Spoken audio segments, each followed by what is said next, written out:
after 3 days, we're expecting hopefully later on this morning at 10 o'clock to hear from the Southfield Fire Chief about how a mistake like this could have been made. As you mentioned, this is such a heartbreaking situation for this family. It's also a story that, frankly, is hard to believe. The family telling us that Timesha, who has cerebral palsy, was moments away from being embalmed when a funeral home worker noticed her eyes were open and that she was alive. And now, understandably, the family wants answers.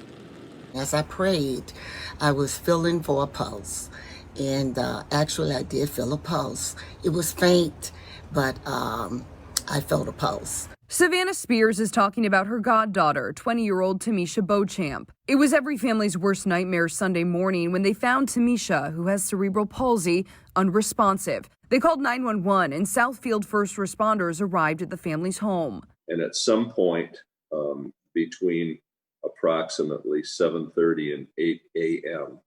in the morning, they declared Timesha dead.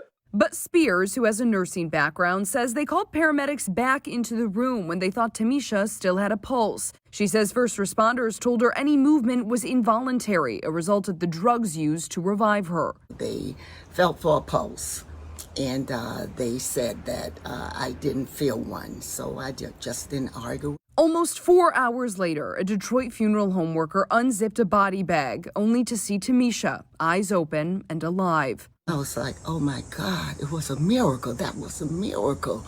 This morning, Southfield's Fire Chief Johnny Menifee is expected to discuss what happened here.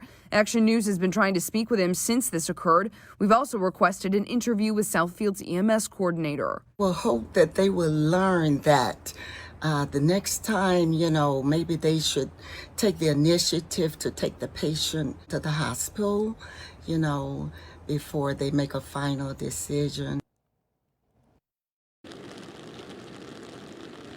Now, Timesha is in critical condition and on a ventilator, according to her family. Again, that update we are expecting from the Southfield Fire Chief this morning at 10 o'clock. We'll have a lot more on this for you later on today. Reporting live this morning, Jen Shantz, 7 Action News.